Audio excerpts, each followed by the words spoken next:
হ্যাঁ, আপনার সবাই ভালো আছেন তো? আজকে আমি একটা খুব অল্প সময়ের ভিতরে লাল শাক রান্না করে দেখাচ্ছি। আমি প্রথমে শাকটাকে কেটে ধুয়ে পরিষ্কার করে নিয়ে কড়াইতে কোনো ধরনের তেল দেওয়া হয়নি, দেখিয়ে দিচ্ছি।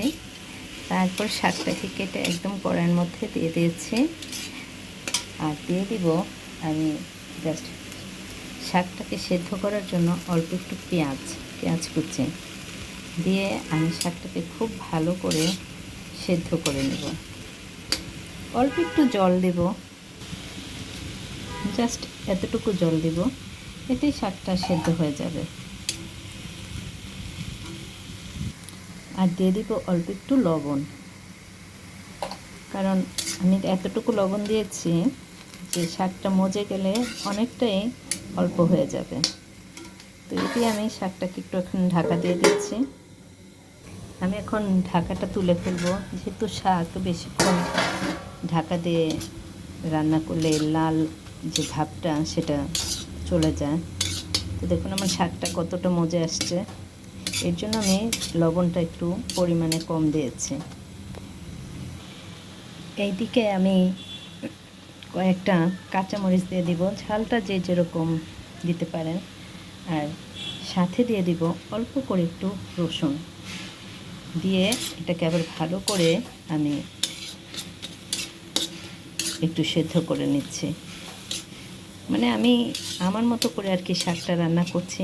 আপনারা চাইলে আপনাদের মতো করে রান্না করতে পারেন, কিন্তু আমার এই রান্নাটা আপনাদের কেমন লাগে সেটা একটু আমি আপনাদের সামনে তুলে ধরছি। তো এটা আর একটু জল জল আছে, সেই জল জল ভাবটা কাটিয়ে উঠুক, তারপর আমি এই শাকটাকে ফোড়ন দেব।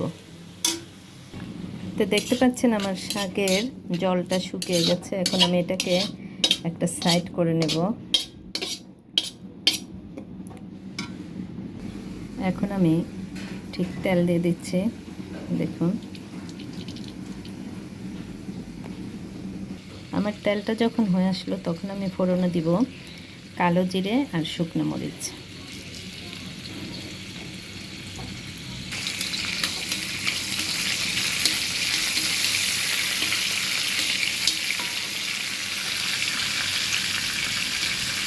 এখন আমি দিয়ে দিব রসুন কুচি দিয়ে দিচ্ছি, আর দিয়ে দিব পেঁয়াজ কুচি। শাক না মানে রসুন আর পেঁয়াজের পরিমাণটা যদি একটু বেশি করে দেওয়া যায় তাহলে শাকের টেস্টটা একটু বেশি ভালো লাগে। তো আমি এগুলোকে একটু ভেজে নিচ্ছি। তো আমার দেখুন পেঁয়াজ আর রসুনটা ভাজা হয়ে গেছে। এখন আমি ঠিক এই মুহূর্তে শাকগুলোকে এটার সাথে মিলিয়ে দেব। অনেকে শাকে হলুদ দেয় না, কিন্তু আমি সামান্য একটু হলুদ দিই, এতে ভালো লাগে। চাইলে আপনারা দিতে পারেন, না চাইলে থাক, দিবেন না, কিন্তু আমি দিয়ে দিচ্ছি। এখন ভালো করে শাকটাকে একটু আমি ভেজে নেব। তখন আমি সেদ্ধ করার সময় শাকটা লবণ কম দিয়েছিলাম, তাই আর একটু লবণ দিয়ে দিলাম। যেহেতু আগে বলেছি শাক প্রথমে বোঝা যায় অনেকগুলো, কিন্তু সেদ্ধ হওয়ার পর কমে যায়। তো লবণটা ঠিক ওই মুহূর্তে বোঝা যায় না যে কতটুকু পরিমাণে দিতে হবে, তাই আমি শাকের সেদ্ধ করার সময় একটু দিয়ে নিই, আর যখন হয়ে আসে তার আগ মুহূর্তে একটু দিয়ে নিই। তো শাকটা আমার সম্পূর্ণ ভাজা হয়ে গেছে, দেখতে পাচ্ছেন। এখন আমি এটাকে নামিয়ে ফেলবো। তো হয়ে গেছে আমার শাক, দেখুন, দেখতে পাচ্ছেন।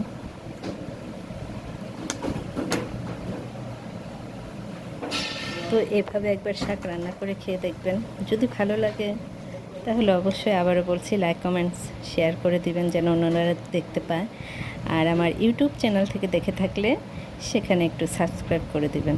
ওকে, বাই। সবাই ভালো থাকবেন, সুস্থ থাকবেন, এবং যেখানে থাকবেন নিজের প্রতি খেয়াল রাখবেন।